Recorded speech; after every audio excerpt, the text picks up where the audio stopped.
À mes côtés ce soir, Fabio, Zach et Alain Sportous, président de JSKB. Donc vous nous expliquerez concrètement que veulent dire ces initiales, et aussi d'Handybox France. Comment ça va ?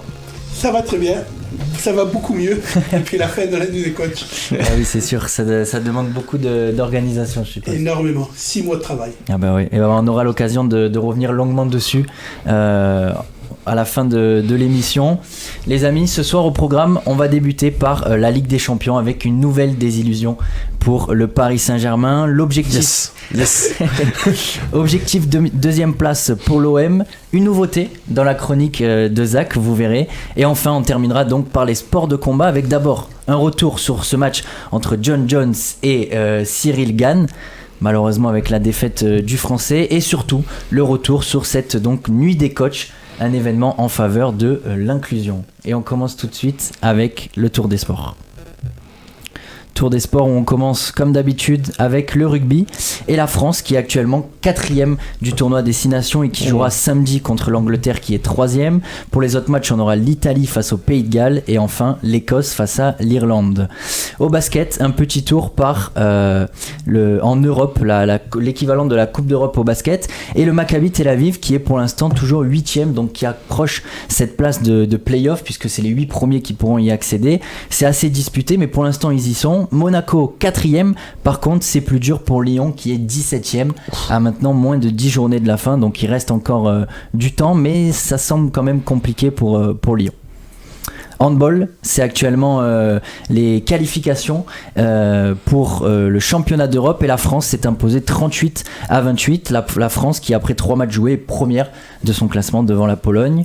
Tennis, Medvedev a remporté le tournoi face à Rublev, le tournoi de Dubaï. Après avoir sorti le Djok en demi. C'est ça. Ouais, très très grosse perf de Medvedev qui revient vraiment bien.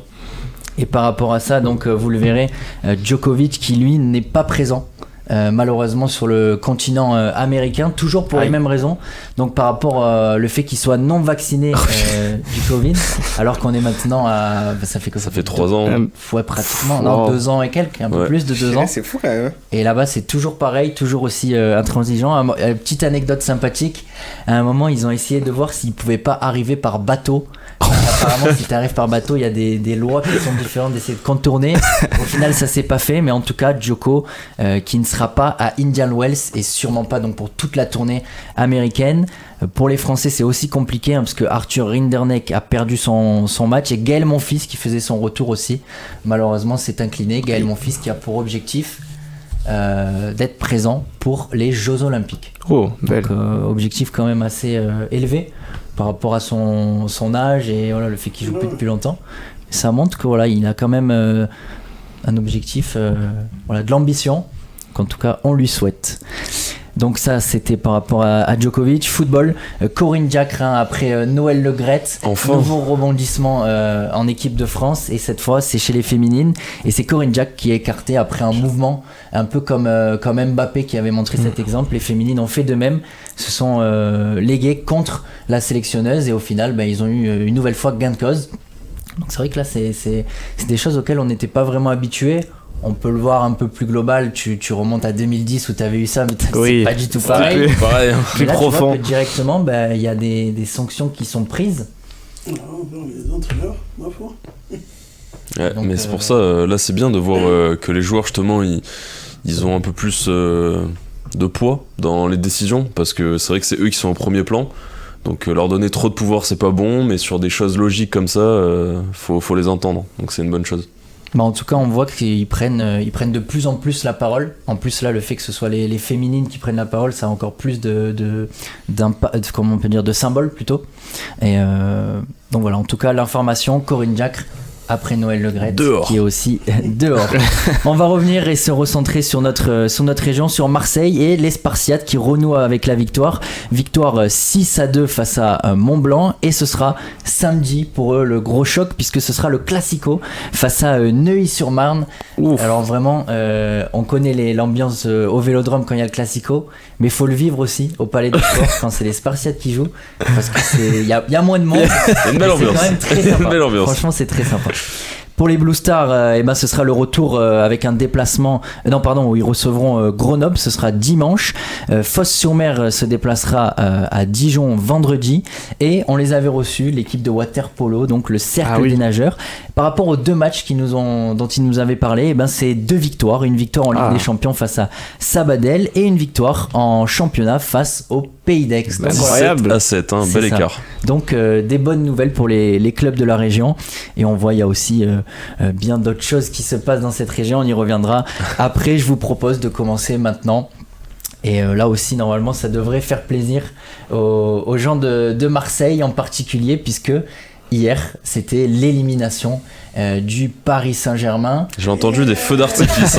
J'ai entendu quelques feux d'artifice sur le Vieux-Port. Il y en a qui étaient contents. Donc voilà, Vous voyez écouter le débrief de Ben Gouz, franchement, vraiment de la folie. Donc c'est vrai qu'on nous reproche souvent d'être un peu ce FC procuration, on l'entend beaucoup. Mais voilà, donc une nouvelle fois une élimination pour le Paris Saint-Germain. On en parlait nous en amont. On savait, on disait donc que ce soit pour l'OM ou que ce soit pour Paris, ça allait être 2 semaines décisives. Au final, il s'est passé ce qui s'est passé pour l'OM. Mais pour Paris, malgré la victoire en championnat face à nous, au final, c'est 2 éliminations. Une élimination en 8e de finale de Coupe de France et en 8e de finale de Ligue des Champions. Je crois que ça fait 6 fois sur les 8 dernières années que ça saute en 8e. En Ligue des Champions Paris. C'est énorme. Qu'est-ce qui explique beau bilan. Est-ce qu'on peut avoir vraiment une réponse ? Je pense qu'on en parle à chaque fois, c'est le problème des stars, du coach qui est pas respecté, du président qui met trop de pression au coach mais qui peut pas, justement qui a trop de directives par rapport à l'équipe, et toujours ce problème de pas assez mettre les jeunes en avant, parce qu'on les a vus justement là, les derniers matchs, les jeunes sont rentrés, ils ont fait des grosses perfs, donc peut-être essayer de les mettre titulaires à la place de certains joueurs qui n'ont pas leur place, comme Fabien Ruiz qui avait pas sa place. Tu le vois, la rentrée. Pourtant, il fait une bonne première mi-temps. Ouais, mais tu vois qu'ils sont pas sereins. T'as besoin de quelques joueurs d'expérience, mais t'as besoin aussi des jeunes qui se battent pour leur club, parce que les autres joueurs ils se battent pas pour Paris, ils se battent pour leur cause personnelle, et ça se ressent. C'est comme tu le voyais contre l'OM, ils se battaient pas pour le Classico, c'était pour leur gueule et gagner le match. Je pense que c'est toujours ça le problème, c'est que t'as trop les stars qui sont en avant. Et du coup, c'est pas un club qui peut être sain. Et à part toi, donc toi, j'ai la réponse. Je sais que tu croyais en cette victoire de Paris. Effectivement. C'est vrai, faut le dire. Ah oui. Mais les autres, est-ce que, par exemple, Zach, est-ce que toi, tu croyais ou Franchement, non, j'y croyais pas. Ça va faire pareil que d'habitude, quoi. J'y croyais pas du tout, parce que c'est vraiment les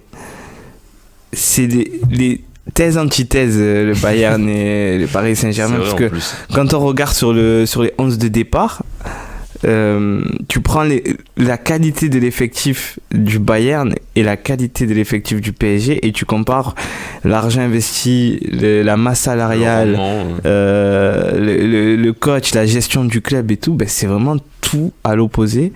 Et si je me trompe pas, ils font rentrer Sadio Mané, ils font rentrer Leroy Sané, ils font rentrer Joao Cancelo, Gnabry qui rentre aussi. Et Gnabry aussi qui rentre. Et de l'autre côté, tu as fait rentrer Bachabouyo El Shaddai, tu as fait rentrer Mukele et tu as fait rentrer Zayed Emri. D'ailleurs a joué 10 minutes. Qui a joué 10 minutes. Donc tu vois, n'empêche le travail qui est fait, la profondeur. Et puis l'autre, c'est une machine qui, même si elle a un peu plus du mal depuis quelques années, elle est rodée et elle a la capacité des grands soirs. Et en face, comme d'habitude, c'est des choix, tu sais pas par qui ils sont vraiment poussés. Et tu as un entraîneur qui est pas forcément respecté et pas de plan de jeu vraiment qui est mis en place. Pour rebondir à ce que tu dis, Mbappé il a dit en conférence de presse, il a dit on a une équipe, Bayern ils ont une équipe bâtie pour gagner la Ligue des Champions et nous pour faire ça. Ouais, mais avant le match, avant la double confrontation, donc même la première confrontation, c'était 2 équipes qui étaient pas incroyables. Non, parce que c'est pas incroyable le Bayern cette saison. En difficulté au début. C'est toujours, ça fait 2 ans où c'est avec Nagelsmann, en fait ça gagne, mais ça gagne toujours sur le fil un peu. C'était pas comme avant. C'est pas comme le Bayern d'avant. C'était un rouleau compresseur. Après, t'as aussi d'autres équipes qui sont arrivées. Je pense que aussi, c'est pas que y a ça aussi, du Bayern. T'as aussi une concurrence qui s'est élevée tout simplement. Je pense que ça d'ailleurs c'est une bonne chose pour la Bundesliga en général. Mais pour revenir plus sur le Bayern, t'as l'impression que là une fois de plus Paris ils ont relancé l'équipe, quoi. En fait t'as l'impression qu'ils n'ont pas le niveau européen. Et ils ont permis au Bayern de complètement se dire, de se relancer quoi, dans la compétition et pour leur saison. C'est une équipe qui n'a pas le mental de jouer au niveau européen, je pense vraiment. C'est une petite équipe. Et par rapport à ça, justement, c'est cette question du mental, un avis un peu externe, donc pas grand fan de football, mais justement, par contre, grand amateur et même plus qu'amateur, acteur dans la boxe. La boxe, on sait, le mental, c'est super important. Alors, comme tu dis, alors dans le football, je vais pas trop m'engager, je vais pas me mêler à votre conversation. Je vois qu'il y a 3 experts. Donc, dans la boxe, oui. Effectivement, on fait souvent appel à des coachs mentaux et vraiment, le mental dans la boxe, c'est vraiment une grosse partie du combat. Et comment on peut expliquer qu'à Paris, par exemple, on ait toujours ces mêmes problèmes, des grands matchs, de cette peur des grands matchs, de problèmes de mental au final. Il devrait faire un peu de boxe, mais réellement, en stage de préparation, ça s'est déjà vu, non? Ouais, il y a des clubs qui ont déjà fait ça. Alors, nous, ça nous est arrivé d'entraîner des joueurs de l'OM, il y en a en préparation physique. Moi, je pense que c'est vraiment une bonne chose en plus. Et justement, on a mon associé qui s'appelle Coach Metad, qui travaille au centre de formation de l'OM, et lui, un préparateur et un coach mental exceptionnel. Il y a beaucoup de footballeurs qui viennent nous voir justement pour ce mental-là, quoi. Mais donc justement, les joueurs de foot, ils ont ces préparations. Alors ça fait pas tout, bien sûr, sinon ce serait trop facile. Il suffirait d'avoir un coach, il suffirait de payer. Et à ce moment-là, s'il suffit de payer, Paris, ce serait les champions. Et donc, ils ont de quoi payer. ça suffit pas. Mais comment expliquer que ce soit je sais pas si ça allait dans tous les clubs, tu vois. Par exemple, je sais qu'Arsenal, il a mis en place cette saison. Il a 29 ans, le mec qui le fait.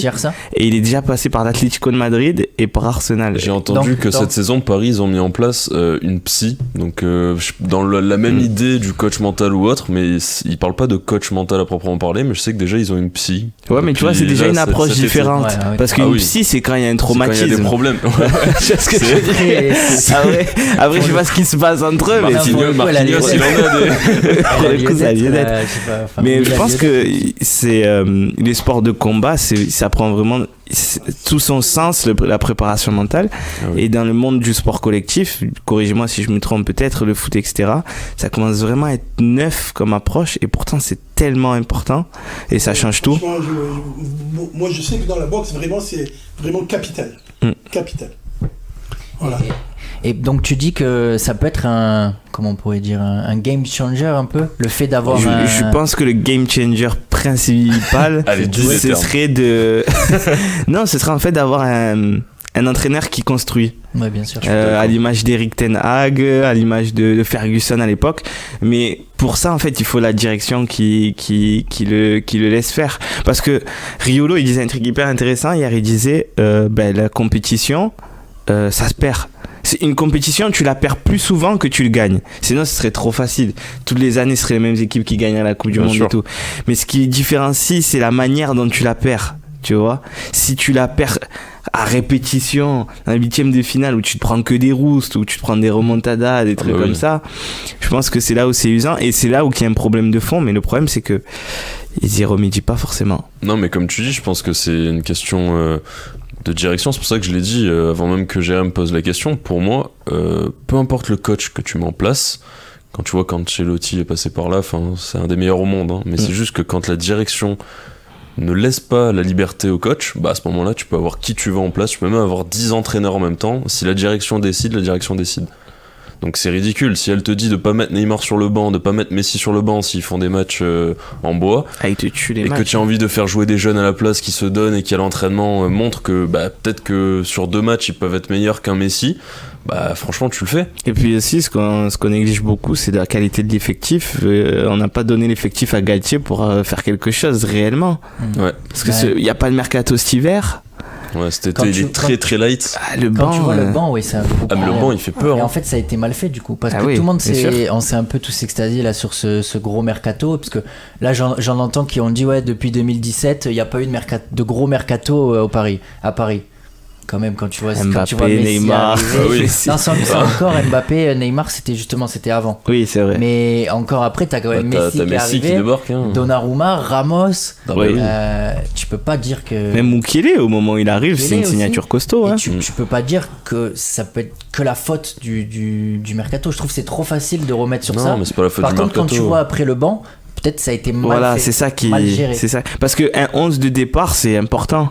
Mais le plus important, ça va être la profondeur de l'effectif. Hein. Tu le prends sur la saison de l'OM Bielsa, tu flingues ta saison parce que tu as 11 joueurs. Et comment il peut avoir ce problème dans un club qui se veut aussi grand alors qu'au final, tu n'es pas sur la play? Tu sais Parce qu'ils veulent acheter que des stars. Tu n'es pas dans FUT où tu n'as pas besoin, où il n'y a plus les formes à mettre. Mais C'est vrai. J'ai l'impression qu'ils ont fait Mais leur équipe pourquoi? comme ça. Parce que ton directeur sportif, il est conseiller sur un autre club. Comment tu peux travailler quand tu es sur deux structures?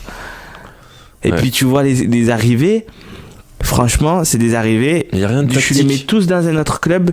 Je te dis, c'est canon comme mercato. Bien sûr. Carlos Soler, Fabien Ruiz, Oui, bah ouais. c'est canon. Dans d'autres Comme clubs, je disais ça la semaine tourne. d'avant. Mais par contre, t'as des mecs qui les tuent. Vitinha, et le mec qui te rate une passe pour Neymar. Tu vois, Neymar comme il incendie. Ouais. Waouh, mais c'est des jeunes en plus, donc Et ils puis peuvent même pas ce se que développer. Galtier a dit par rapport à comment il s'appelle, celui qui est rentré, jeune. le jeune. Bachabou, Ouais. El Shaddai. Exact. Par rapport à l'erreur qu'il fait, et derrière il se fait démonter par son coach. Ah, j'ai pas vu ce qu'il a. Il a dit un truc sur hier. Ouais. Il est revenu, il a pas accusé, accablé un peu si tu veux. Bah surtout que c'est Directement. pas de sa faute. Et en plus c'est C'est par vraiment pas rapport sa à faute. Verratti aussi. Oui. Mais Verratti, il remet au gardien, le gardien il fait péter, c'est fini. Hein. C'est lui qui fait son geste Oui. technique et qui glisse. Hein. dans l'idée, tu vois, c'est. Ouais, enfin voilà. Et ça m'étonne de Galtier Alors pourtant, que tu déjà, vois. tu mets des jeunes comme ça. Ouais. Et ça m'étonne Pourtant, vraiment ça, de c'est- Galtier. Non, mais de toute façon, ça- tu le vois, les jeunes de Paris qui auraient pu exploser dans ce club s'ils avaient continué, on a plein d'exemples. Hein. T'as Coman, t'as Nkoukou, enfin t'as plein Bah, de. tu as même de El jeunes. Shaddai. El Shaddai, tu mais même vois El que le Shaddai, mec, bien s'il est sûr. en confiance, Et il du fait une super entrée. Hein. Ah, mais il est phénoménal. Concrètement, maintenant là que voilà, bon, il y a eu cette élimination. Franchement, pour moi, elle était pratiquement inévitable. Qu'elle arrive en huitième ou en quart, tu sens que même les joueurs sur le terrain, quand tu vois l'image de Messi qui est le meilleur du monde, il en a plus rien à faire, le mec. Ah oui, mais si, Il a remporté depuis sa qu'il a gagné Coupe la du Coupe Monde. du Monde, finito. hein. C'est affligeant parce Ouais. qu'il y a aucun, il fait même pas semblant. Ouais. Il y a rien du tout. C'est Quand tu regardes la saison qu'il faisait avant d'aller à la Coupe du Monde, le mec il était monstrueux. La Coupe mais du bien Monde sûr. qui Et fait. après, et la Coupe du Monde qu'il fait aussi, et derrière S'en plus fout. rien. Là, il est en claquette, là. Par rapport à ça, juste pour finir par rapport à Paris, après on passera. Concrètement, là maintenant, c'est quoi? Beaucoup parlent que justement, là, il y a quelques jeunes qui sont en train de jouer de plus en plus. C'est peut-être reconstruire comme ça, avec justement des jeunes, les supporters qui seraient prêts à l'accepter. Au contraire, c'est ce qu'ils voudraient, d'avoir des jeunes du centre de formation, ou en tout cas de la région. Que faire, comment faire pour cette gestion des stars là? Neymar, Messi, c'est quoi? C'est fini. Mbappé, qu'est-ce qu'il doit faire lui? Il doit partir là, non? À part s'il veut être à la tête du projet, mais. Ah, s'il est à la tête du projet, Il que est tu mets déjà- des jeunes autour de lui. En vrai, indirectement, il a déjà pris de lui. Oui, hier tu vois que c'est le capitaine, etc. Tu Même vois, sur c'est son le seul qui est contrat. important. Hein. Sur son contrat aussi, hein. Vu le contrat qu'il a, Oui. ça veut dire c'est toi le patron. Puis maintenant. même tu sens vraiment que c'est lui qui a le rôle que Messi Après, à en côté. fait, c'est- à voir ce que la direction va faire, parce que si les rumeurs sont vraies, comme quoi le Qatar rachète United, Tu as la réponse fin de semaine. la Fin de vision, mois. c'est plus la même hein, pour Paris, parce qu'ils vont peut-être pas en faire un club satellite, mais dans l'idée, c'est un peu ça. Ça veut dire que le vrai club du Qatar, ce sera United. Paris, ce sera en second plan. Donc à voir si du coup, ils vont plus faire parler les jeunes et ils vont les mettre en avant, ou alors si justement... je sais pas, va y avoir un roulement, va y avoir des vrais changements en tout cas à Paris si United se fait racheter par les mêmes Je trouve propriétaires. ça fou, mais je pense qu'on est arrivé à une fin de cycle en tout cas, et même pour tout le monde, c'est-à-dire que même côté Paris, c'est pareil, que ce soit Ah bah les oui, supporters, même eux, ils en que ce peuvent soit plus. la direction, que Je ce pense soit les plus joueurs. eux que nous. Ouais. En fait, tu vois pour tout le monde, tu prends tous les, comment on peut dire, chaque personne qui constitue ce club, il y a un ras-le-bol qui est Oui, collectif. Il y a un Et- trop-plein. Et donc là, c'est vraiment une fin de cycle. Et le mercato qui arrive, on en parlait avant la réception du Bayern, mais là maintenant qu'il y a Ah le là, Bayern, tu vas devoir faire un ça boulot. va être, tu sais, vraiment, je sais pas comment ils vont gérer ça, parce qu'ils ont tout fait. Quand t'as mercato Puis il faut que tu aies XXL sur quelqu'un mercato qui- XXL, t'as fait que acheter les meilleurs du monde, et même comme ça marche pas. Puis il faut que tu aies quelqu'un qui tienne la baraque aussi sur le mercato, parce que si t'as pas des réels directeurs sportifs, ton mercato, c'est compliqué. Hein. Bon, en tout cas, voilà, compliqué. La direction est trop en avant. Compliqué pour Paris. On peut passer un petit tour là, toujours à rester dans cette Ligue des Champions avec une autre équipe où justement, là on parle moins de stars, mais ça réussit, c'est Benfica. Benfica qui Qu'est-ce que c'est beau à voir jouer en plus. Vraiment incroyable. Est-ce que bon, alors ça va dépendre bien sûr de qui vont taper, mais est-ce qu'on aurait peut-être la nouvelle petite surprise de cette campagne ? Comme l'Ajax Je sais pas. Moi je suis d'accord, hein. Honnêtement, mais ils peuvent en taper alors plus après, d'une, des équipes. Pour l'instant c'était Bruges, donc c'était assez c'est faible cette similaire. saison. Ouais, mais enfin en groupe ils finissent premiers. Hein. Bruges. Il faut Bruges, une grosse saison en groupe, mais aussi, en championnat c'est pas bon du tout. Ouais. C'était vraiment solide. Hein. Comme il disait qu'en championnat c'est costaud, et pour moi t'as Chelsea qui se qualifie, t'as Milan qui se qualifie, à voir qui va se qualifier encore la semaine prochaine, mais je pense qu'ils peuvent en taper plus d'une d'équipe. Hein. Ça sera le petit poussé de cette année, comme l'Ajax quand ils ont fait leur plus belle perf, mais je pense qu'ils peuvent vraiment faire quelque chose. Ouais, le truc, c'est que tu as une identité de jeu, ils la respectent et peu importe où ils vont jouer, ils la mettent en place. Donc, ils ont des qualités exceptionnelles. T'as tout le monde qui peut marquer. Quand tu le regardes banc, le match. Il est costaud ainsi. Ouais, il fait rentrer David Neres. Un gros joueur quand même. Bon, on dirait ils ont que ça bien leur fait remplacé. rien. Ouais, ils ont bien sûr. rempli. Ça, c'est bien, parce ça, qu'ils c'est avaient ce qu'il d'énormes faut faire. problèmes financiers par contre. Hein. Non, mais ça, on en parlait, mais c'est même la gestion, comme on parle de Paris, mais la gestion du club de Benfica, à former leurs jeunes, à envoyer les pépites à 70 des clubs à 100 portugais millions. en général. Hein. Les clubs portugais, c'est énorme le travail qu'ils font. Et par rapport à ça, donc Benfica, on le sait, c'est un club qui est historique. Vraiment, si on reprend sur les années depuis qu'il existe, cette histoire qu'ils ont européenne, est-ce que ça joue Forcément. Ouais. Est-ce que c'est ça aussi qui permet à ce club, qui maintenant est bien sûr, on va dire, clairement moins fort qu'avant, mais d'être toujours présent. Ah, mais il reste installé. Cette identité européenne, elle sert aussi, non ? C'est l'expérience. C'est l'expérience que tu engranges à chaque fois que tu la joues. Et il y a un moment où c'est comme Bruges. Hein.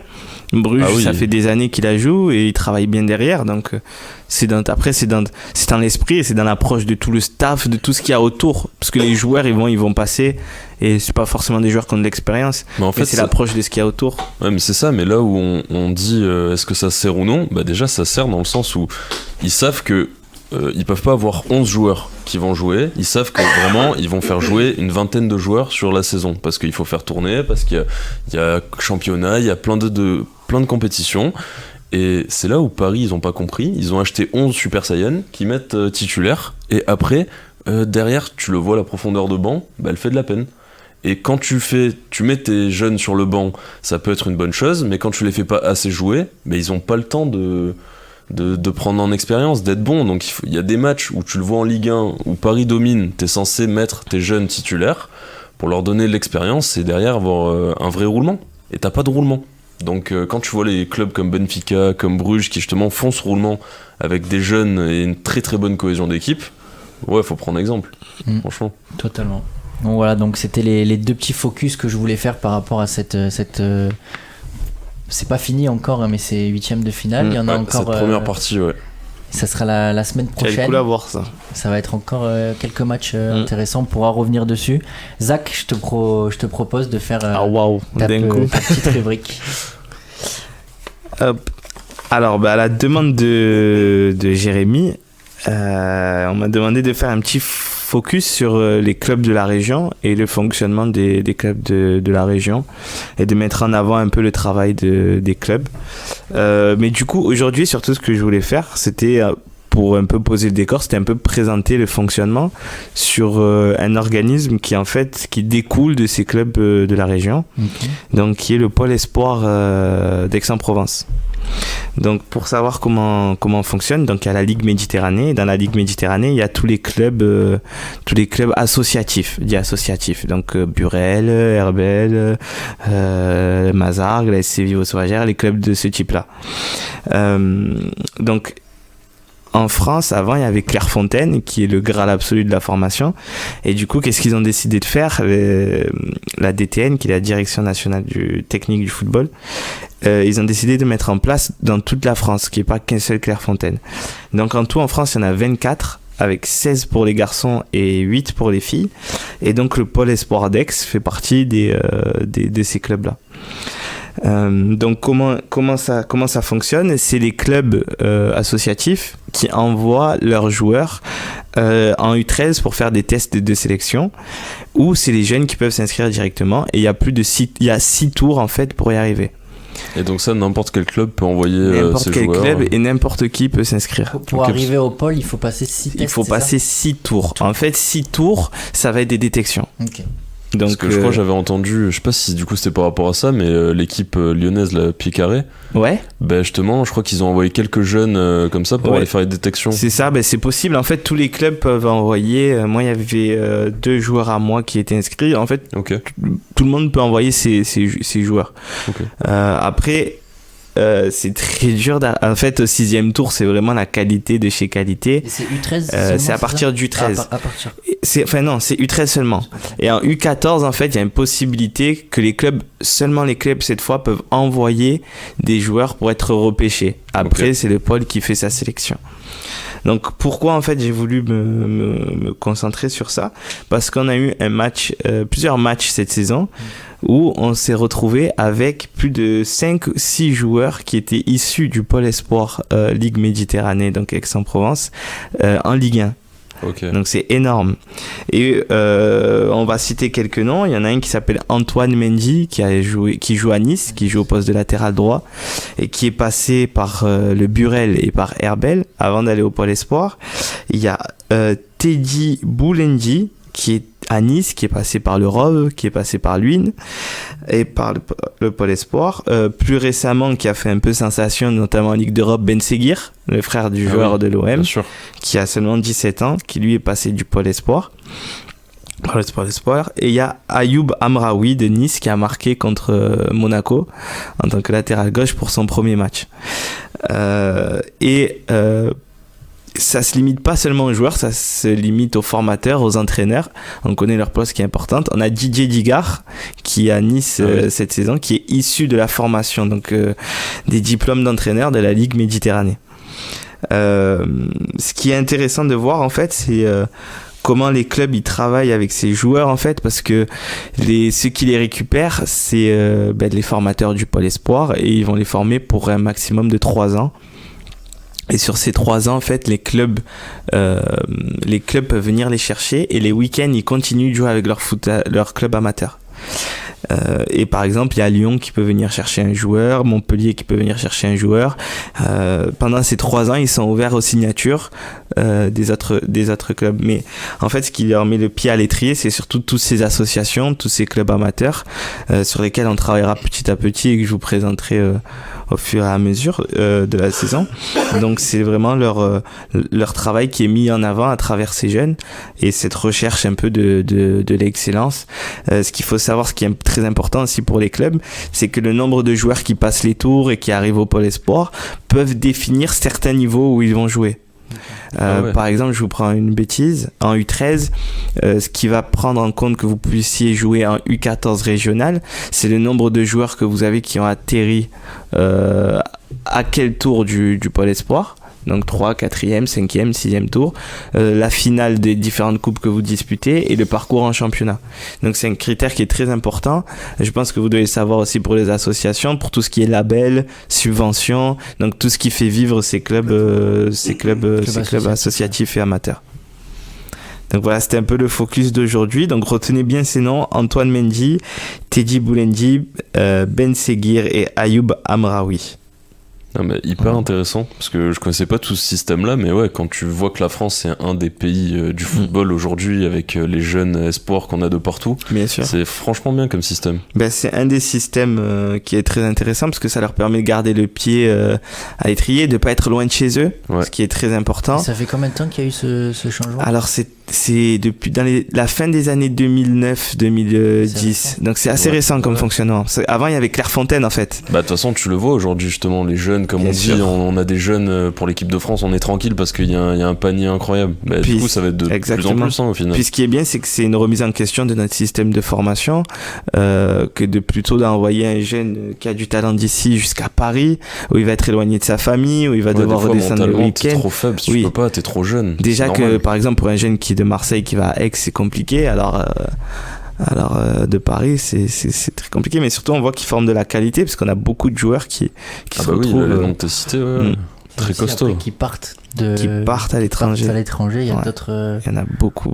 D'autres joueurs, même des joueurs qui sont passés par ton club à toi. Oui, avec Mohamed Simakan, qui fracasse tout en ce moment. Donc, c'est quoi ton club? L'ASC Vivo Sauvagère. D'accord. C'est ça, l'ASC Vivo Sauvagère 10e. Ok. Donc, c'est bien de le rappeler. Merci. C'est vrai.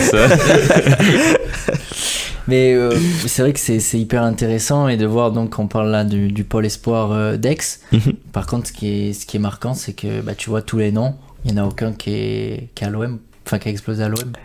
T'as le frère de Seguir, mais... Oui, mais du coup c'est l'autre qui a... C'est pas le bon. Il a joué quelques fois, mais c'est l'autre qui a explosé là pour l'instant. Et c'est là que tu remets en question notre fonctionnement, notre approche. On avait déjà parlé. Ouais, mais de voir, en plus c'est le club juste à côté, c'est Nice. Oui. Donc tu vois qu'en fait... Beaucoup en fait. Alors il y a 2 clubs qui sont prédominants dans l'approche de ces jeunes joueurs. Nice, c'est Nice et Monaco. Monaco. Il y a énormément de jeunes, tellement de jeunes qui sont de la ligue issue du ce pôle espoir qui finissent à Nice ou à Monaco. Donc, et tu regardes l'effectif de Nice avec Didier Digard par exemple, c'est beaucoup de joueurs issus de la réserve et du centre de formation qui sont mis en avant. Donc, et ça marche. Donc c'est ça qui est tant mieux pour eux et pour les jeunes joueurs, hein. Mais nous, ça peut nous laisser vert un peu, parce que on passe à côté de chances comme ça. Mais après, c'est à nous aussi en tant que supporters de se remettre en question. Est-ce qu'on laisserait le temps à ces jeunes joueurs comme Maxime Lopez par exemple, qui n'a pas forcément laissé le temps, ou des choses comme ça. Donc c'est important de se remettre en question tous, pour le coup. Ouais, ça c'est bien dit. Mais en tout cas, très intéressant, et hâte de voir les petits focus. Les petits focus sur les clubs. Très bon, ça. Ouais. C'est vrai que ça, c'est des dessous qu'on n'a pas forcément. Là, on le fait avec le foot, mais que ce soit dans tous les sports, il y a les ligues amateurs, c'est avant tout des associations. Et c'est eux qui font vivre. Et si on arrive derrière à passer, à finir en pro, on a forcément commencé par un club amateur. Et c'est pareil en... Complètement, boxe, bien sûr. Complètement, on passe par des stades amateurs, et puis après il y a des détections pour l'équipe de France et des stages, même des détections pour l'équipe PACA, et franchement après ils partent en équipe de France et ils vont à l'étranger, etc. Ah, ça c'est la classe. Et donc on pourra revenir dessus, sur l'équipe de France aussi, il y aura pas mal de choses à dire. Avant ça, juste, donc il y a eu quand même un événement, puisque c'était un combat pour la pour le bon gamin, la ceinture. Pour le bon gamin. On appelle ça un combat. Un début de combat. C'était donc John Jones face à Cyril Gane. Ça a pas duré super longtemps. Il y en a qui sont restés 2 minutes 04 éveillés pour voir ce match. Après voilà, on n'est pas là pour tomber dessus. Nous c'est beaucoup plus facile, on est sur la table, on va pas dans la cage, donc c'est beaucoup plus facile. Nous j'irais certainement pas. J'irais certainement pas. Mais par rapport à ça, donc moi je suis pas le plus grand suiveur. Vous suivez? Alors moi oui, je regarde un peu le MMA, j'essaye de voir. Moi j'ai entraîné même des boxeurs en pied-point qui faisaient du MMA, donc et qui venaient se perfectionner justement au pied-point, parce que mais là vraiment moi je suis patriote d'abord, donc je voulais absolument que notre Français gagne contre John Jones, mais connaissant John, pour moi c'était impossible. Et puis ça s'est avéré très juste dès les premières secondes, puisque une fois qu'il a attrapé, il a étranglé, et puis voilà quoi. Il l'a emmené au sol et c'était terminé. Voilà. Hein. Et lui, John Jones, c'est un phénomène quoi. C'est un phénomène. Puis ce qui est impressionnant, c'est que c'était un changement de catégorie pour lui en plus. C'était la première fois qu'il jouait en poids lourd, ouais. Donc c'est fou quoi. Son premier combat poids lourd, ça a duré 2 minutes. En plus, ça faisait un moment qu'il avait pas combattu aussi. Franchement, il a montré que c'était le patron. Et clairement.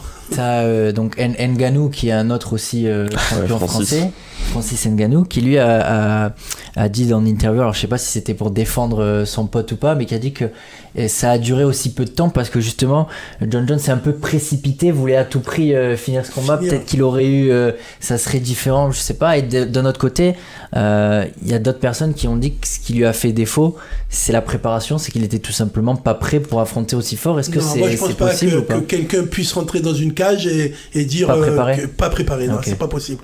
On peut aller faire un match de de pétanque sans être préparé.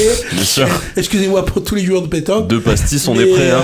Mais un match de MMA, non, c'est pas possible de le faire sans être préparé. Non, impossible. Non, donc ils avaient dit qu'ils avaient... Je pense pas. Moi, je pense qu'il était prêt, mais John, dès qu'il a attrapé, voilà, il le savait. Moi, je pense qu'il aurait dû faire durer le combat debout, c'était à son avantage, et ne pas se laisser amener au sol, voilà. Ouais. Ah oui, à partir du moment où il était au sol, c'est terminé. Mais ça, justement, il y avait déjà eu l'affrontement avec Ngannou, où justement, il avait battu Cyril Gane au sol aussi. Donc, à partir du moment où tu te fais battre au sol, il a dit qu'il avait vraiment beaucoup travaillé ce terrain-là. Mais voilà, comme on dit, il était sûrement préparé, lui, ce qu'il pensait. Sauf que tu peux pas être préparé à avoir un monstre en face. Voilà, et quand t'as un écart de niveau comme ça... tu peux être aussi près que tu veux, la finalité c'est la même. Et après une défaite comme ça, donc aussi si rapide, c'est quoi, comment on doit réagir? Alors moi, je pense que tout le monde réagit pas pareil, mais est-ce qu'on revient rapidement? Il faut qu'il revienne. Il faut absolument qu'il revienne de suite. Oui. Parce que tu peux pas rester comme ça sur une défaite et avoir affronté l'un des meilleurs au monde et puis dire voilà, ma carrière elle finit. Non, c'est pas comme ça. Non, déjà les médias ils t'enterrent si tu restes trop longtemps à l'abri. Là on le voit parce qu'on entend avec Tony Yoka qui justement revient, etc. Pareil, en fait les médias ils te mettent une pression monstre, donc chacun est différent. Faut voir selon la pression mentale qu'il a. Mais ouais, il devrait revenir vite parce que sinon ça va être compliqué. Dans tous les sports de combat et à la boxe, il faut gagner quoi. Ouais. Voilà, tant que tu gagnes, on parle de toi. Dès que tu commences à perdre, ça y est, on oublie ton nom, c'est fini. Ouais, mais c'est horrible, hein, mais c'est vraiment le revers de la médaille. Et il y en a beaucoup qui remettent en question ce côté gentil qu'il a un peu respectueux envers l'adversaire, même après.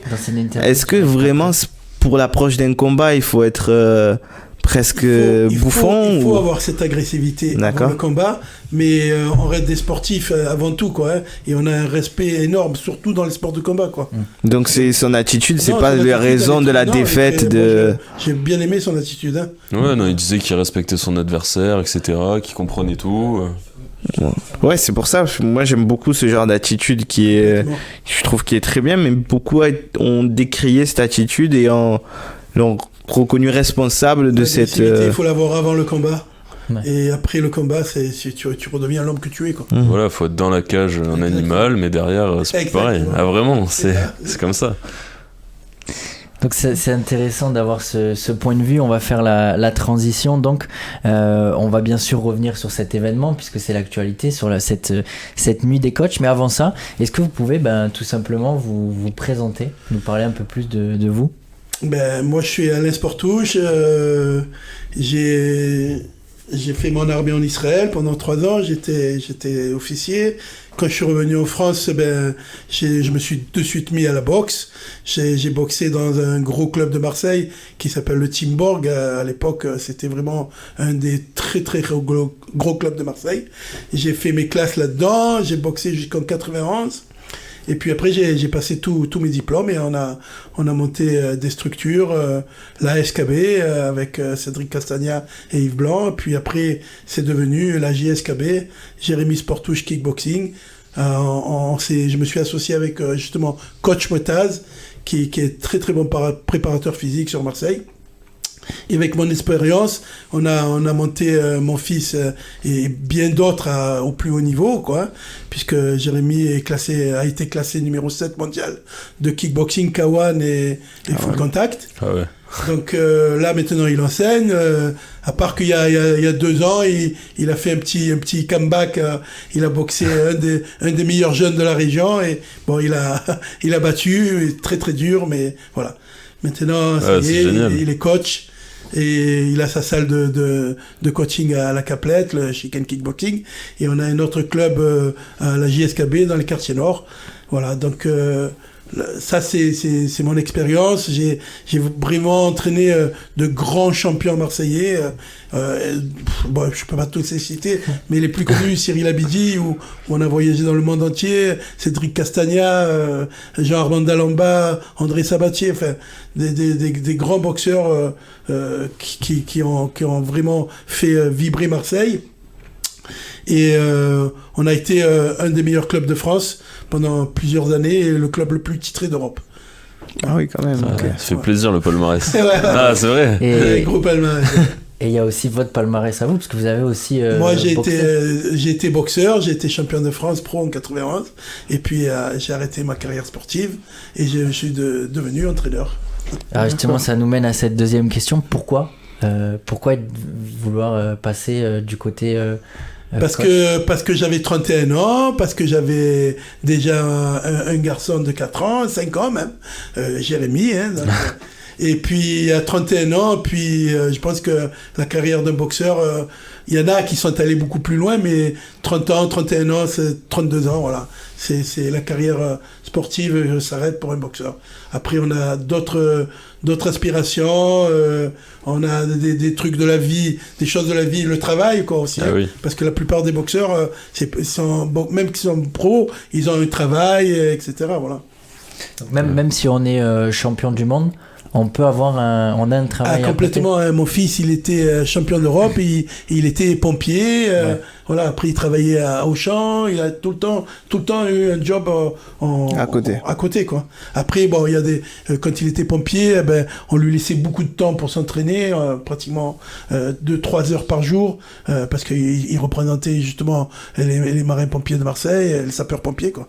Et donc, on lui laissait beaucoup de temps, mais obligatoirement, même si on est pro dans notre sport, en kickboxing, K1, tout ça, on n'a pas assez d'argent pour en vivre correctement, quoi. Et surtout que c'est pas tout le temps. C'est pas tout le temps. C'est pas comme on est payé juste quand on fait les combats. On fait les combats, ouais. Où il y a des compétitions aussi. Oui, des compétitions, mais c'est juste un championnat de France professionnel où on est payé. D'accord. Okay. Sinon, tous les trucs amateurs, c'est pas payé, quoi. Ah ouais, c'est pas facile. Souvent, tous ces sports un peu moins médiatisés, donc automatiquement, ça reste quand même amateur. Complètement. Bah oui, c'est vrai que c'est toujours cette réponse qu'on a, c'est qu'il y a un métier quand même à côté. Mais pourquoi coach ? Parce que c'est pas tout le monde qui s'est dit après. Enfin, tous les boxeurs ne deviennent pas coach. Non, c'est vrai. Ben moi, c'était ma passion. Depuis tout jeune, j'ai boxé et puis j'ai voulu transmettre mon savoir. Et ma grande fierté, en fait, c'est que une grande partie des clubs marseillais, c'est des élèves à moi qui ont ouvert leur club. Ah, mais c'est une fierté, c'est génial. Bon, ça, c'est vraiment la méthode Sportouche qui s'est un peu répartie sur tout Marseille. Et ça, c'est vraiment une grande fierté, quoi. Et c'est des jeunes que j'ai formés. Alors maintenant, là, j'ai ces jeunes-là qui m'emmènent leurs enfants et même leurs petits-enfants. Franchement, c'est génial. C'est exactement ça. Quand on transmet, c'est qu'après, ce qu'on transmet soit exactement, j'en suis très fier, quoi. Hein. Ah ouais, attends, c'est top. Hein. Donc après, donc il y a eu cet événement, donc la nuit des coachs. Il y en a d'autres aussi. Ah ouais, j'ai participé beaucoup à beaucoup d'événements marseillais. Hein. Marseille Sport Handicap, j'en suis à l'origine. Ça a été le plus gros événement sportif avec le plus grand nombre de personnes handicapées. Donc c'était à Marseille, Marseille Unis pour l'amitié aussi, avec Bruno Benjamin, avec le CRIF, et on a participé à 3 éditions, et la nuit des coachs donc est née en 2017 d'une idée justement de mon fils Jérémy, qui ne m'avait pas vu boxer. À l'époque où je boxais, c'était les gros caméscopes et tout, et c'était souvent pas filmé. Donc il voulait me voir boxer sur un ring. Et Jérémy est ami d'enfance avec une personne IMC en fauteuil roulant qui s'appelle Salim Benfouda, et c'est vraiment son petit frère, il dit, comme c'est son petit frère, et il lui a dit faudrait qu'on fasse quelque chose pour les personnes en situation de handicap, et en même temps on referait boxer les anciens de ma génération. Ah, c'est une super idée. Et en fait, de là est née la nuit des coachs. Donc en 2017, on a créé cet événement qui est devenu après une vitrine. Je pensais pas que ça allait prendre autant d'ampleur. Quand on l'a fait, on s'est amusé. On a commencé à réunir des coachs. On a réuni tous les anciens de ma génération. Donc à l'époque, le plus vieux sur le ring avait 66 ans. C'était Christian Robert. Génial. Et il est actuellement vice-président de la Ligue de France. Non, il est président de la Ligue PACA, excuse-moi, et vice-président de la Fédération française de kickboxing. Voilà, et il est monté sur le ring avec... voilà, et on a récolté surtout de l'argent qu'on reverse à des associations qui œuvrent pour le handicap. Super. Et franchement, là, vraiment, j'en suis fier parce que cette année, en 2023, on a fait un récapitulatif de toutes les actions qui ont été menées avec l'argent qu'on a distribué. Et vraiment, c'est génial de voir les répercussions comme ça, c'est la meilleure chose. Énorme. Chaque président d'association, on leur a donné un budget, et avec ce budget, ils ont réalisé leur projet. Et là, on a fait un récapitulatif, on a distribué plus de 60 000 euros. Depuis le énorme. Décor. Et on a fait des choses énormes. On a créé un pôle emploi handicap. On a distribué des milliers de repas chauds avec des maraudes Massilia Baraka. Après, je vais souvent en oublier, mais on a aménagé une chambre enfants-parents pour les enfants leucémiques à la Timone. Je me rappelle plus. On avait fait la liste. Il y a un film, vraiment, c'est vraiment exceptionnel. En fait, la Nuit des coachs a été créée par une idée de Jérémy pour me revoir boxer, mais surtout pour aider les personnes en situation de handicap, pour aider son petit frère, Salim Benfouda. Et voilà quoi, je veux dire, c'est vraiment une cause qui devrait intéresser et toucher tout le monde. Bien sûr. Malgré ça, on n'arrive pas à être vraiment aidé ou médiatisé, quoique cette année, vraiment, avec la Marseillaise, la Provence, BFM et les radios qui nous ont suivis, ça a été monstrueux. Parce que monstrueux sur le ring, monstrueux avec l'argent qu'on a récolté, et voilà, franchement, c'est une belle soirée. Là, j'en parle vraiment bien posément parce que c'est passé, mais croyez-moi, c'est du travail. Il y a beaucoup de bénévoles qui nous aident. On a fait venir des artistes. Alors, toujours pareil, on essaye d'attirer du public lambda qui sait pas pourquoi, c'est quoi le handicap, et puis nous, une fois qu'ils sont là, qui viennent voir Soprano, ou qui viennent voir les gens qu'on invite, une fois qu'ils sont là, on dit voilà ce que vous voyez, la démonstration d'e-box, c'est le clou de la Nuit des coachs, et vraiment, il y avait 2000 personnes en armes. Hein. Ah, voilà. C'est génial. Même moi, là, comme ça, j'en ai la chair de poule, parce que j'ai fait lever une fille qui est en fauteuil roulant. J'avais déjà essayé, puisque, en fait, nous, on va dans les centres de personnes handicapées. Je l'avais déjà essayé dans son centre, à elle, et je l'ai fait lever. Elle est en fauteuil roulant, je l'ai tenue.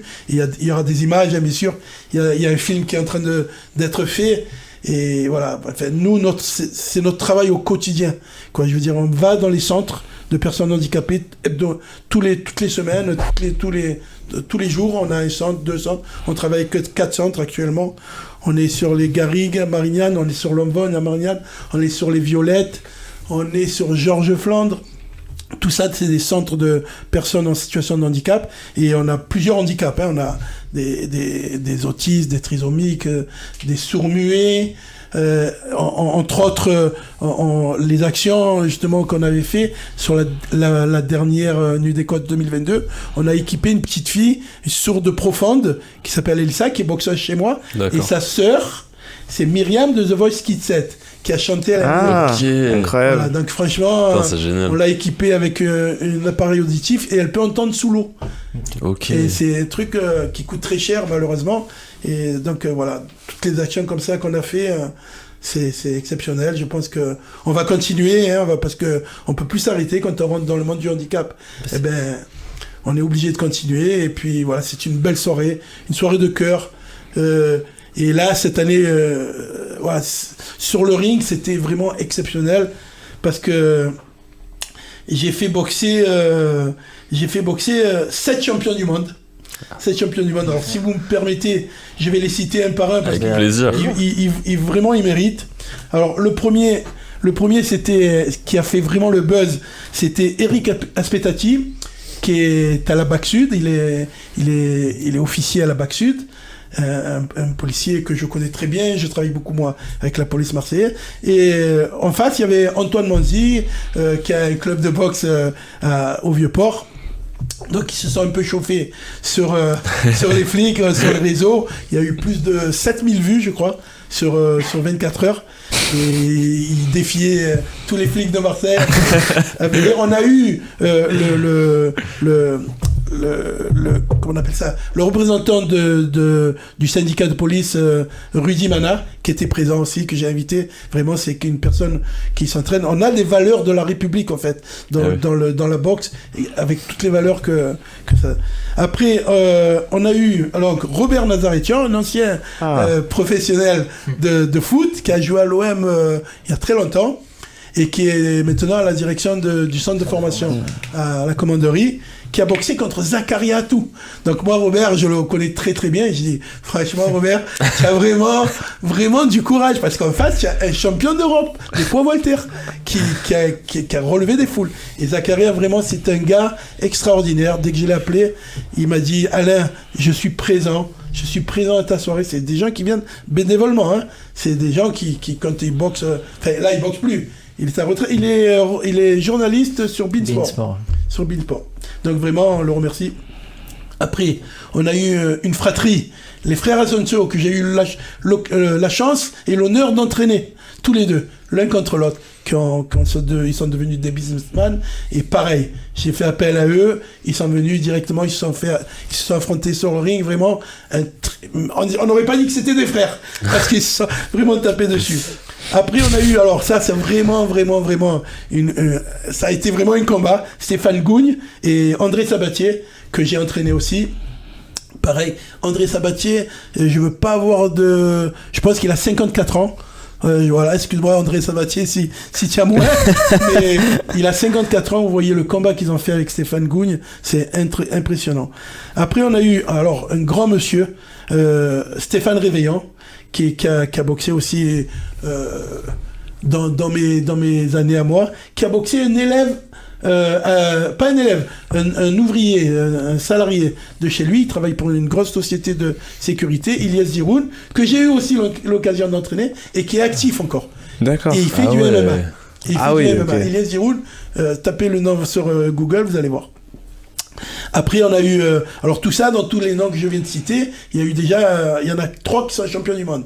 Après, il y a eu Najim Mohamedi, qui a boxé contre Farid Hamada. Donc, Najim Mohamedi, ils ont fait un championnat en 2001 ou 2002, je ne me rappelle plus, au Palais des Sports. Et c'est Najim Mohamedi qui gagne en finale du championnat de France professionnel de 1 point.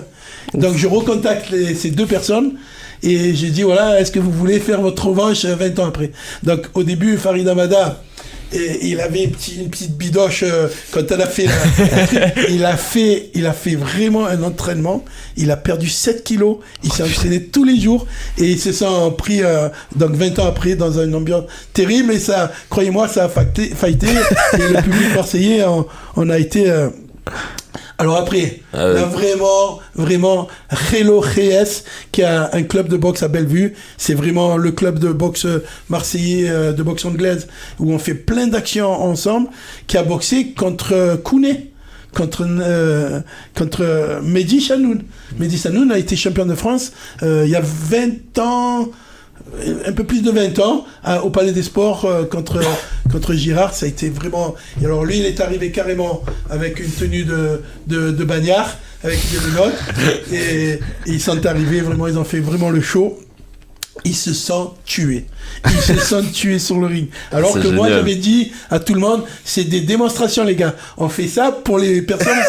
Ouais, mais les mecs comme ça, ils ont la haine et c'est normal. Après, on est tous des compétiteurs, on est tous des boxeurs. Quand on monte sur un ring, qu'il y a des caméras, qu'il y a du public et que ça chauffe, bien sûr, que ça démarre au bout de 20 secondes. Ah oui. Et après, pour la finale, on a eu Samir Mohamed, qui est le Petit Prince, on appelle ça le Petit Prince. Il a été, je crois, 5-6 fois champion du monde contre Sébastien Passe, pareil, champion du monde aussi. Il se sent vraiment un super combat. Donc ça a été toutes les démos. Mais en plus des démos, on a quand même voulu faire fort cette année. On a mis 2 combats professionnels et un combat amateur, que c'est 2 jeunes qui sont en train de monter. Donc on a eu notre combat professionnel de la JSKB, Jonathan Tachoaf, qui revenait sur le ring parce qu'il a eu des problèmes un petit peu de santé, donc il n'a pas pu boxer depuis 7 ans. Et là, il a pris un des meilleurs régionaux. Il a pris Henri Zenadj, et vraiment un combat de folie. Ils se sont mis KO tous les deux à tour de rôle. Non. Chacun est relevé. Et finalement, ça a tourné à notre avantage. Jonas qui a gagné. Et vraiment, voilà. Et ce soir, je suis au restaurant avec lui à la maison Michael. Hein, voilà. Faut pas le dire. La boucle est bouclée. Voilà, la boucle est bouclée. Et puis, on a eu aussi un autre combat professionnel. Nazim, je me rappelle plus le nom, qui a gagné aussi contre Thomas Aquaviva. Franchement, bon, voilà, très très bon combat. Et entre autres, en plus de tout ça, on a quand même des artistes qui sont venus. On a Koff de la Bonne Organisée qui est venu, qui est resté discret. Bon, c'est un jeune que j'entraîne depuis des années. Okay. Depuis tout petit, j'entraîne Koff. Il y a Ben Goose qui est là tous les ans. Et il y a eu Myriam de The Voice Kids. Et aussi, il y a eu une chanteuse qui s'appelle Malena, qui nous a fait vraiment le spectacle avec Myriam et les danseuses, etc. Donc voilà, vraiment une très très belle soirée. Je pense que c'est une soirée qui devrait marquer les Marseillais parce que c'est la seule et unique. Alors à chaque fois je le dis, c'est dommage qu'on soit le seul et unique gala de boxe qui est entièrement dédié aux personnes handicapées. Mais en fait, on se sert de la boxe comme support pour essayer d'amener du public lambda et de leur montrer, voilà, il y a des gens qui sont en situation de handicap, il faut les regarder. Donc c'est vrai que c'est pas donné à tout le monde de faire quelque chose, mais juste en venant à la Lune des Coachs, tous ceux qui sont venus à la Lune des Coachs, ils ont permis à des associations, le Haricot Magique et des Coccinelles Rouges pour Thomas, de récolter un chèque. Il y a eu aussi, j'allais l'oublier, sur une idée de Jérémy, parce que d'habitude on fait une démonstration enfant. Alors on a 187 enfants inscrits à la JSKB en plusieurs cours. Ah oui. Les 5-7, les 8-10, les 11-13, etc. Et en fait, cette année, il a eu une idée super, Jérémy. Il a dit, on va faire boxer 90 enfants. Ouf. Il y avait 30 tables VIP. Il y a 3 enfants autour de chaque table VIP qui ont fait une chorégraphie de boxe et qui ont genre attaqué ceux qui étaient à table. Vraiment, c'est génial. Ça a été génial, vraiment. Et je remercie tous les parents qui ont suivi les enfants et qui ont acheté des billets pour... Voilà. Ah, mais faire un tel événement avec pas de subvention, c'est énorme. Parce alors, il n'y a que le département qui nous suit pour l'instant. Voilà, on va voir si les autres collectivités qui devraient nous suivre, parce que tout le monde parle du handicap, tout le monde en parle. Ah oui. Beaucoup de politiques en parlent, mais très peu suivent quand il y a des événements comme ça, surtout qu'on est le seul événement en France à faire ce qu'on fait, quoi. Voilà. Bah oui. Donc on devrait vraiment être porté par les collectivités pour des projets comme ça.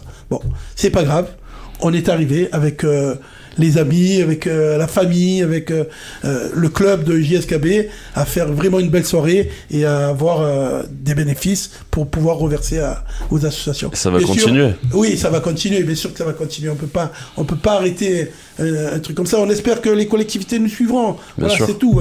Parce que c'est des soirées qui coûtent assez cher quand même. Et voilà, quoi. Quand je sais que il y a de l'argent pour le handicap, il faudrait vraiment le reverser, quoi. Totalement. Exact. Ouais, vraiment. Et peut-être que ça donnera aussi, alors là ça fait depuis 2017, mais l'envie à d'autres de reproduire ça, de faire... Alors moi franchement je suis partant, là je suis invité sur un collège à Vitrolles par la mairie et par le président de la fédération pour justement promouvoir le handibox, et c'est ce que je vais faire, quoi. À chaque fois qu'on m'invite, j'y vais et je tout ce qui est dans le sens, qui va dans le sens de la promotion de l'handibox ou de l'handicap par le sport, il faut le faire. Ouais, c'est génial. C'est par des actions comme ça que ça passe, hein. Ouais, exactement. Vous avez eu l'occasion de remercier tous ceux qui ont participé. Nous, ça nous tenait à cœur personnellement de vous recevoir, parce que c'est très gentil, c'est une très belle cause. Mais la Radio JM est tout le temps partenaire, hein. Chaque année, je suis ami avec votre directeur, hein. Et bon, cette année, je sais pas, on s'est pas appelé, on s'excuse, mais je suis sûr que l'année prochaine ils seront là, et il y a toute la communauté aussi juive de Marseille qui sont à la Nuit des Coachs, hein, puisque on a des tables cachères et voilà, on a bien mangé. C'était vraiment très très bon, franchement c'était extraordinaire, tout s'est bien passé, voilà, tout s'est bien passé. C'est vrai que c'est important, c'est une belle cause, une noble cause, et donc c'est important quand on a une audience, ben voilà, de Alors mettre en avant. Celui qui en parlerait le mieux, c'est Salim, Salim Ben Fonda, qui dit que le noblard rejoint les causes du noble du handicap, et que lui il veut voir l'équité et briller dans les yeux de tout le monde quand on regarde quelqu'un d'handicapé. Ben en tout cas, merci donc de votre écoute. Merci à vous. Merci à toi. Et Fabio. Merci beaucoup Alain. Merci à vous, merci aux jeunes et qui franchement, moi, ça me plaît quand je vois une équipe de jeunes comme ça, aussi dynamique et qui font bouger un petit peu les choses, quoi. Voilà. Ça, c'est intéressant. Et en plus, vous connaissez tout sur le foot, là. On va se mettre à la boxe maintenant. Ouais, ça serait pas à la boxe. Voilà. Mais en tout cas, merci beaucoup et bravo pour ce que vous faites. On souhaite longue vie vraiment à la Nuit des Coachs et tout ce que vous faites à côté, que ce soit avec l'Handy Box. J'avais juste oublié de rajouter. Allez-y, aucun problème. Parce que dans la Nuit des Coachs, j'ai fait quand même quelque chose d'exceptionnel. J'ai invité un rabbin et un imam. Ah oui. Ah, dingue. Exact. Et j'ai fait monter ce rabbin et cet imam sur un espace de combat, un ring, et ils ont parlé de paix. Ils ont parlé de paix. C'est magnifique, Voilà, ça, bravo. C'est vraiment... c'est important de le souligner. Bravo, C'est le génial. rabbin Chaim Ben Dao de la synagogue de Sainte-Marthe, que je fréquente, et l'imam Ismaël de la mosquée des Bleuets. Et ben voilà, donc Bravo. longue vie à un événement Et on leur comme ça, a offert un trophée avec des colombes. Voilà. Ah, c'est top. Magnifique. qui véhicule que des bonnes valeurs, Exactement, que ce soit en bien faveur sûr. de l'inclusion pour les personnes en situation de handicap ou pour la paix en général. Bon, voilà, c'est important de mettre en avant des événements comme ça qui portent des belles valeurs. C'était vraiment un plaisir de partager ce moment avec vous. On se dit rendez-vous semaine prochaine, même jour, même heure. Et on peut le dire. Hein. Allez, l'OM. Tribune Sport.